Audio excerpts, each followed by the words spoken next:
Coombe gibbet. The imposing landmark has stood sentinel over West Berkshire's skyline for centuries, but over the years it has been replaced again, and again, and again, and again. So the one which stands today is very much the original, in a Trigger's broom sort of way. But what was the purpose of this rare double gibbet, and why was it built here? A disturbing tale surrounds this morbid monument. Legend has it that the original was erected in 1676 to display the bodies of two adulterers, George Broomham and Dorothy Newman, after the pair had been executed at the nearby medieval hamlet of Eastwick for brutally murdering George's wife and young son. It is the only hanging ever believed to have occurred at the gibbet. Well, kind of. Many versions of the tale exist, and some have doubted whether it ever even happened at all. Nevertheless, it is a story which has continued to fascinate many, but perhaps none more so than John Schlesinger, who made it the focus of his breakthrough feature film, Black Legend.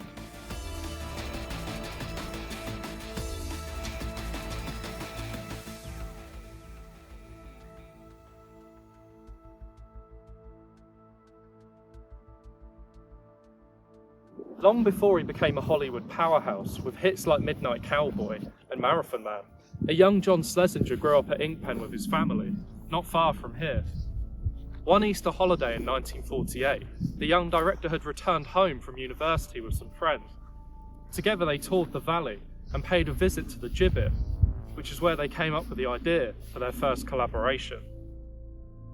Production started in a dreary, wet September and lasted 2 weeks, filming at the gibbet and other surrounding locations. The main parts were filled with actors from the Oxford University Amateur Dramatic Society, while scores of villagers from Coombe, Inkpen and Kintbury appeared in the crowd scenes, all in period costumes and makeup. One local school teacher involved with the production maintained contact with Schlesinger for some years after filming wrapped. Her name was Peggy Cruz, who incidentally holds a claim to fame as the first full-time female reporter for the Newbury Weekly News. Sadly, Peggy is no longer alive, but her daughter Jean now lives in America and agreed to speak to me about her mother's role on the film.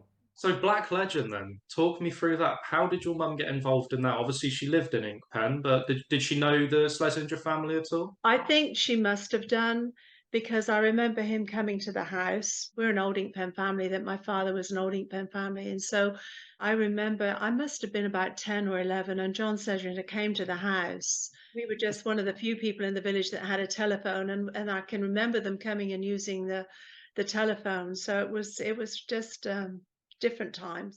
And does your mum actually appear in the film then? I think so. Yes, I think so. I can't really remember, but I think so. One place that shares a grisly connection with the story behind the film is the Crown and Garter pub at Inkpen Common. The first thing you notice when you step foot inside this pub is all the Coombe gibbet and Black Legend memorabilia on the walls. Take this for instance. This is a copy of the original 1948 programme Schlesinger made for the film. There's a lot of really interesting details on here. And over here you have a picture of the Inkpen-based sawmill that built the mock gibbet used for the hanging scene.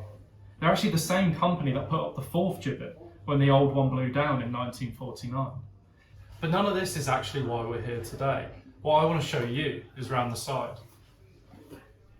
If legend is to be believed, George and Dorothy's bodies were laid out in this former barn and fitted with chains by the local blacksmith. They were then moved to the gibbet, and the site subsequently became known as the Gibbet Barn. Another grim relic of this popular local folklore comes in the form of a chine of a pig, supposedly killed on the day of the hanging by the Kimber family of Eastwick. The chine has now been preserved for more than 340 years and is on display in West Berkshire Museum. No, you can't eat it. Also available to view inside the museum is a fragment of the third gibbet.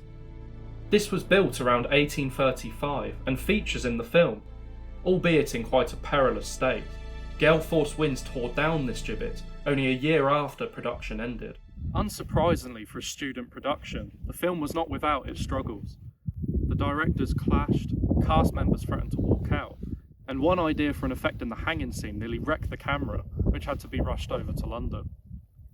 But all of this only added to the filmmaker's achievement. Black Legend set Schlesinger on a path of international stardom remained popular in the villages of Coombe and Inkpen ever since. The film hit screens in the spring of 1949 to massive local interest. It has since toured village halls and picture houses all over the county and beyond. We went to the Forum, I think it was then, to see it because it was like a B film. I remember thinking, at 11 years old, it was a little boring. I thought this is now, of course, it's more interest. Perhaps one of the most important screenings of the film was held at the Watermill Theatre in 2011. Surviving cast members attended and gave talks at this event, including the acclaimed English actor Robert Hardy, who played the village idiot Mad Thomas. After the success of the Watermill screening and the renewed interest in the film that followed, the decision was taken to protect its legacy. The film may still be shown, but only within the villages which supported its creation, and not for commercial gain.